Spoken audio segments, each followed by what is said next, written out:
Good evening and welcome to Tucker Carlson Tonight. One of the hallmarks of people who are telling the truth, in case you were wondering how to tell the difference, is that people who are telling the truth are calm. They don't wave their hands around and make wild accusations. They don't need to do that. It's enough to say what they know.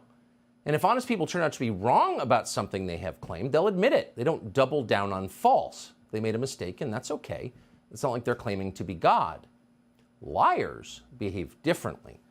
Liars are touchy, sometimes to the point of hysteria. They're hiding something. That's the whole point of lying. And they're worried you're going to find out what it is.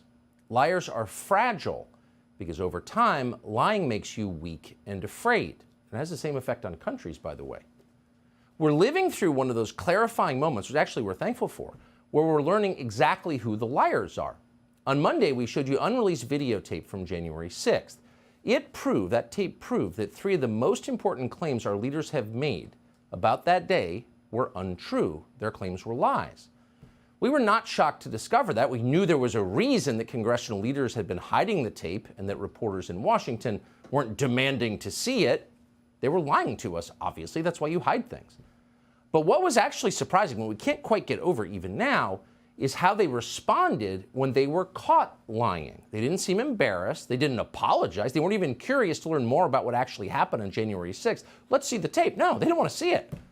They exploded in rage. And then, as liars tend to do, they doubled down. They told the same lies they've been caught telling, but with even greater aggression this time. Shut up, it's midnight, they said as the sun rose behind them. Who acts like that? Well, sociopaths do. And in this case, the sociopaths turned out to be both Democrats and Republicans. The commitment to lying in Washington is far deeper and more bipartisan even than we realize when we follow this stuff for a living.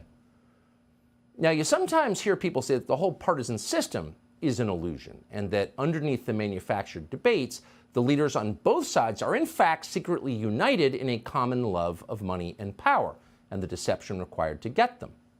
And honestly, we could never really bring ourselves to believe that. It's just too dark.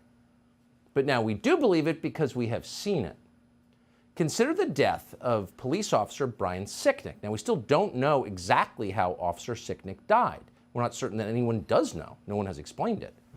But after reviewing the previously withheld video evidence, we can tell you with certainty that Officer Sicknick was not beaten to death by Trump voters at the Capitol.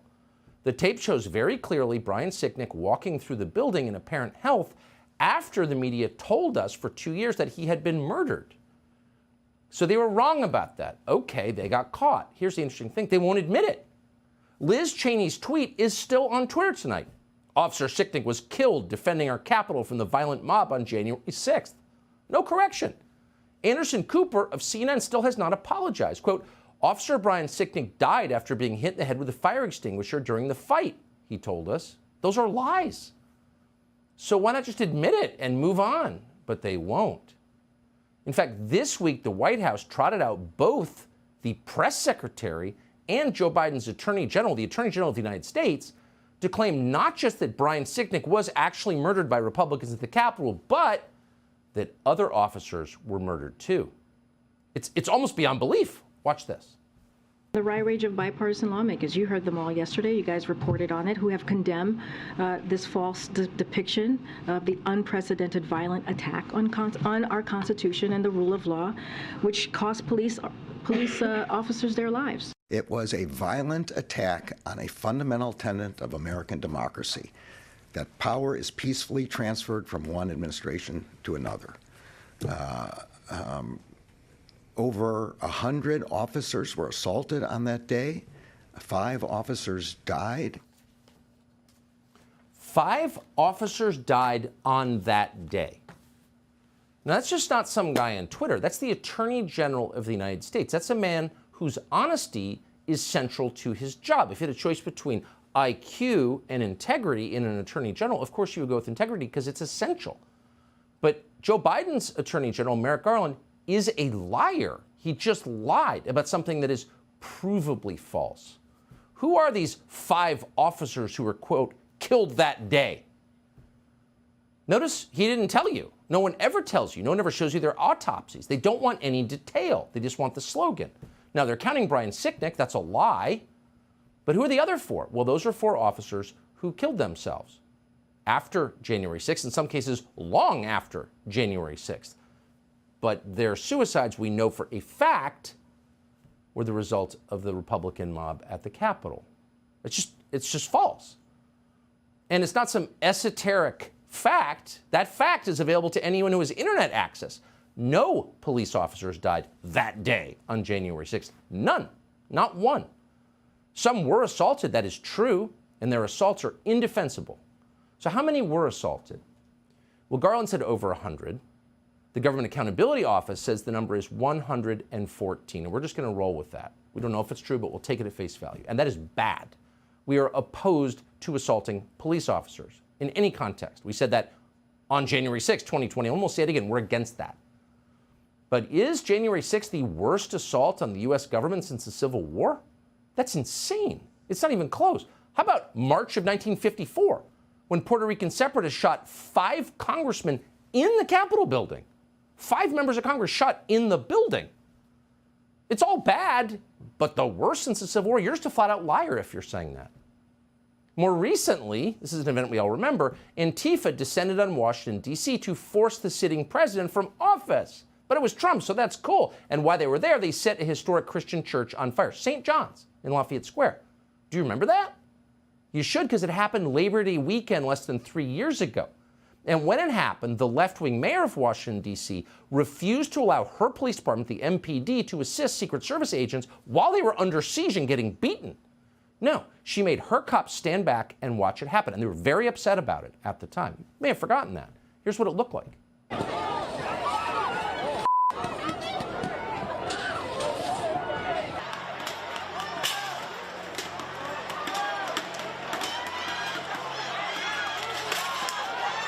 I believe there are several fires raging now down this street, and this is what you hate to see. There are people throwing fireworks and who knows what else.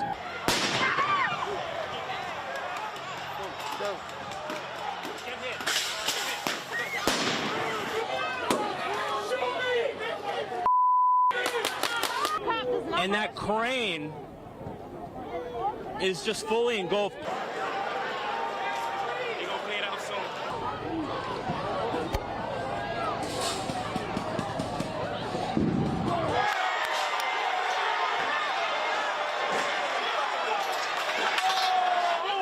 They just set fire to St. John's Church. You're good, man. Come on. Come on, man. Why you gotta do this, man? There's burning a church across from the White House. Those are the George Floyd riots.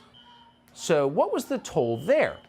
Now, we're not going to guess. We're going to go again right to the government. According to a recently released GAO report last month, during those attacks, the 2020 attack on the White House by left-wing mobs who were quoting, Federal Protective Services, the Secret Service, and the Park Police reported that at least 180 officers were injured during the demonstrations, including concussions, lacerations, exposure to chemical gas, and severe burning.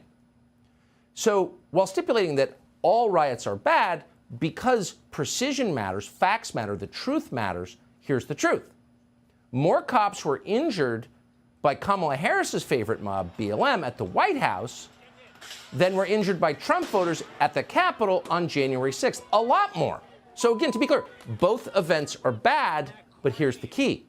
We only remember one of them. Why? Because the people in charge of history are liars. Liars. And lying is bad. And on a national scale, it's deadly. It's corrosive of everything that is good in the country, including trust and your grasp on reality itself. And that's why they try to make you lie. Men can become women. Climate change is an existential threat, or whatever the lie is they're making you tell. They don't believe it. They know you don't believe it. But by forcing you to repeat it, they degrade and control you. They make you less of a person. They also hurt individuals. We told you Monday about Navy veteran Jacob Chansley. He was tried by the media, convicted of being a domestic terrorist, and sentenced to 4 years in prison. What exactly was Jacob Chansley's crime? Well, no one was ever very precise about that. Here's what the media told you it was. In his horned helmet, fur pelts, and face paint, Jacob Chansley became known as the QAnon shaman. But prosecutors called him the most prominent symbol of a violent insurrection. He's been in jail since January, and he's trying to get out, but prosecutors say he is still too dangerous to release. Make no mistake, Chansley is a stone-cold thug. He kept saying, I'm not violent, I'm peaceful, I'm a shaman. But then you put those images, what you were just talking about, you put those images together, and that isn't an image of peace. This is the new face of extremism. It's the new face of extremism. Jacob Chansley is the new face of extremism. He's a stone-cold thug. Prosecutors say he is too dangerous to release. And most people believe that because why wouldn't they? They were told it, and there was no evidence to the contrary. And now there is evidence to the contrary. We brought it to you Monday. The video that we reviewed at great length over 3 weeks showed with precision what Jacob Chansley actually did inside the Capitol. And here's what it looks like once again. Here's video of Chansley in the Senate chamber. Capitol police officers take him to multiple entrances and even try to open locked doors for him. We counted at least 9 officers who were within touching distance of unarmed Jacob Chansley. Not one of them even tried to slow him down. Chansley understood that Capitol Police were his allies. Video shows him giving thanks for them in a prayer on the floor of the Senate. Watch. Thank you, Heavenly Father, for giving the inspiration needed to these police officers to allow us in this building. Contrast the reality of what Jacob Chansley did in the Capitol building on January 6th, the indisputable facts recorded on video, some of which has never before been seen, with the depiction of Jacob Chansley that you've seen in the media for more than 2 years. He's a terrorist, they said. He should be killed. Shoot him. Yeah. Shoot him. Like, you burst into the United States, if he was dressed like bin Laden, would you have shot him? Shoot him. Shoot him. It makes you wonder, who are the violent extremists here?